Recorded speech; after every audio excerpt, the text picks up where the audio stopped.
গতকাল বাংলাদেশের ম্যাচ শেষ পর্যন্ত দেখেছেন কজন? আমার কাছে মনে হয় অধিকাংশই আপনারা চেষ্টা করেছেন সকালে ঘুম থেকে উঠে রেজাল্টটা জানার জন্য। অনেকেই কিছুটা আশাবাদী ছিলেন যে বাংলাদেশ জিতে গেছে মিরাকেলি হয়তো, আবার অনেকেই নিশ্চিত ছিলেন যে বাংলাদেশ আসলে কি ব্যবধানে হেরেছে সেটাই দেখার অপেক্ষা। নিজেদের ব্যাটিং ইনিংসে বাংলাদেশ যেভাবে ফল করেছে, স্পেশালি একটা 100 রানস পার্টনারশিপ 4th উইকেটে হবার পরে যেভাবে মাত্র 67 রানে 7 উইকেটের পতন, 52 রানে 6 উইকেটের পতন, কিংবা বাংলাদেশের 50-এর মধ্যে 3টা উইকেট চলে যাওয়া, সব মিলিয়ে এই খেলা দেখার আগ্রহ বা খেলার রেজাল্টটা বাংলাদেশের ফলে যেতে পারে সেই আগ্রহটা অধিকাংশের থাকার কথা না, ছিল না। কিন্তু এর থেকেও বড় চমকপ্রদ তথ্য যেই টপ লাইনে ট্যাগ লাইনে আলোচনা করছি, যে বাংলাদেশের এই একটা পরাজয়, বাংলাদেশ হারতেই পারে, কোনো সমস্যা নেই, কিন্তু যেভাবে হেরেছে, যেভাবে কোনো ধরনের কোনো স্টেজেই কম্পিটিশন করতে পারে নাই, যেভাবে বাংলাদেশ 17 বল আগে 5 উইকেটের পরাজয় বরণ করে নিয়েছে, সেই দলটা এই মুহূর্তে খাদের কিনারে। 2027 ওয়ার্ল্ড কাপ নিয়ে অনেক আলোচনা হচ্ছে, ওয়ানডে ওয়ার্ল্ড কাপ। বাংলাদেশ দল সবসময় ওয়ানডে ওয়ার্ল্ড কাপে সরাসরি কোয়ালিফাই করেছে। প্যারামিটার যাই হোক না কেন, বাংলাদেশ দলের বিশ্বকাপে সরাসরি খেলা নিয়ে কখনোই শঙ্কা সংশয় ছিল না। আইসিসি ট্রফি 97-তে জয়ের পর 99 বিশ্বকাপ, গত 27-28 বছরের ইতিহাসটা অলমোস্ট সেম। বাংলাদেশের সামনে ওয়ানডে ওয়ার্ল্ড কাপে সরাসরি কোয়ালিফাই করতে গেলে, যে কোয়েশ্চনটা নিয়ে আলোচনাটা করছি মনোযোগ দিয়ে শুনবেন, সেখানটা টপ 8-এর মধ্যে থাকতে হবে। প্রথম 8টা দল সরাসরি যাবে, এরপরে যারা খেলবে তাদেরকে কোয়ালিফায়ার খেলে আসতে হবে। এখন আপনি যদি সরাসরি কোয়ালিফাই করতে না পারেন, প্রথমেই সেটা আপনার বিশাল অযোগ্যতা।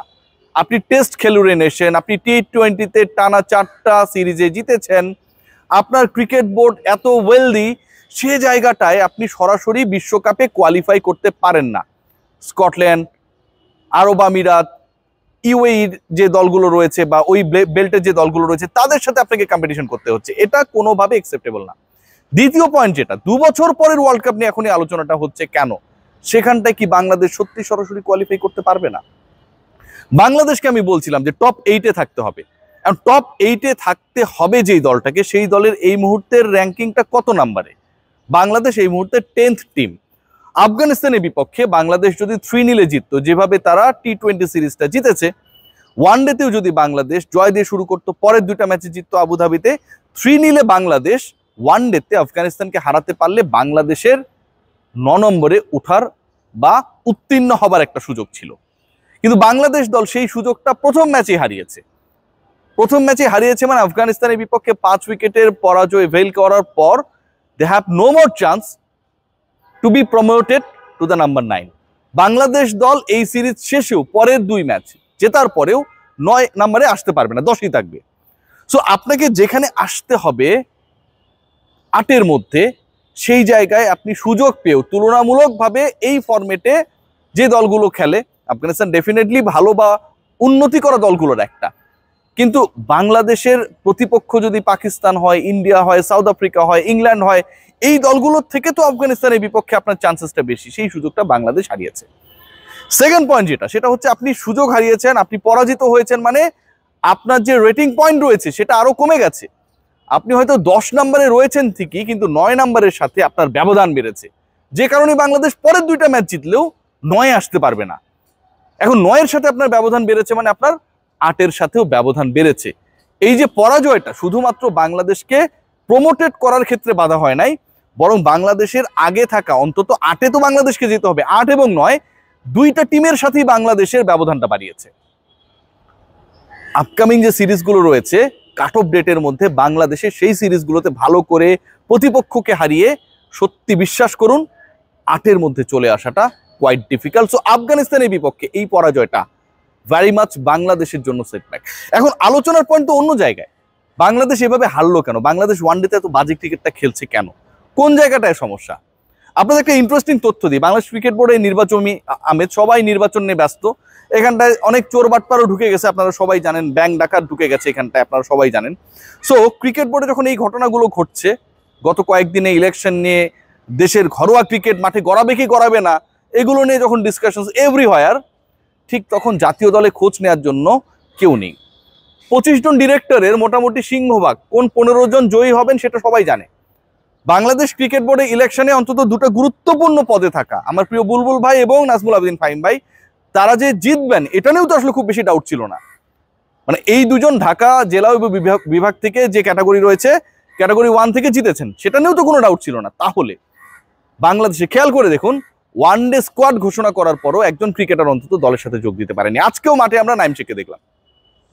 নাইম শেখ আমার 11-এর অবভিয়াস চয়েস না, বলছি না সেটা, কিন্তু একটা স্কোয়াড ঘোষণা করার পরে যদি আপনার ক্রিকেটার বাংলাদেশ থেকে আরব আমিরাতে যেতেই না পারে, তার মানে আপনার অ্যাডমিনিস্ট্রেশনের সমস্যা রয়েছে, পরিকল্পনার সমস্যা রয়েছে, আপনি ওই জায়গাটায় নজর দেন নাই।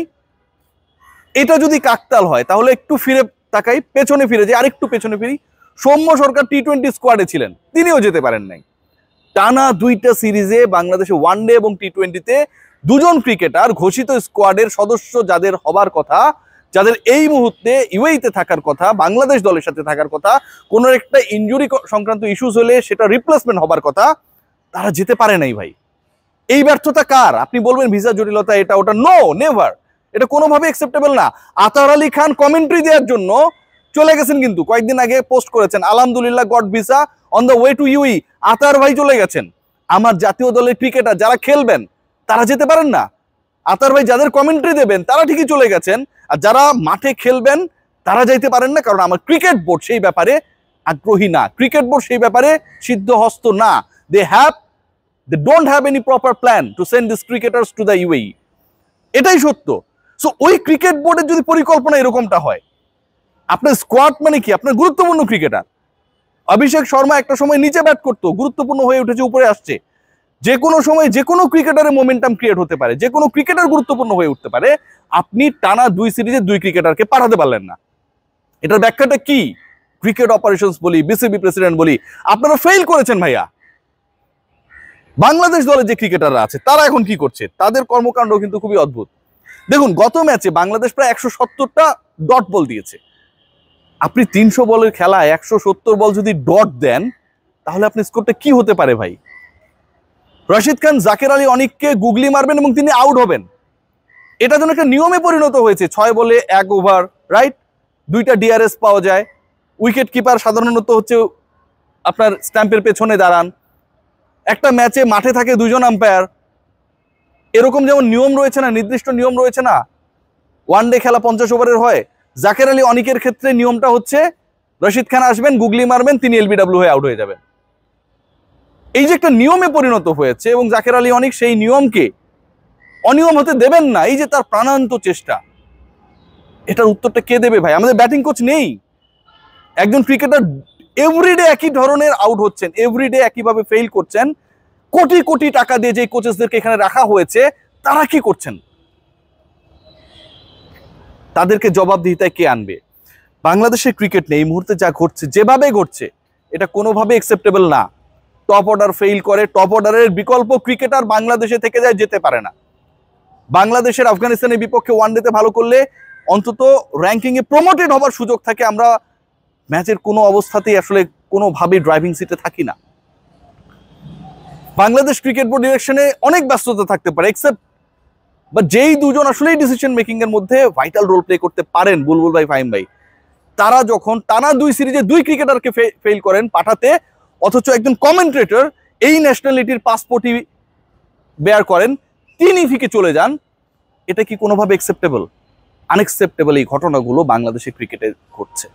Bangladesh, they are far away from the next World Cup to qualify directly.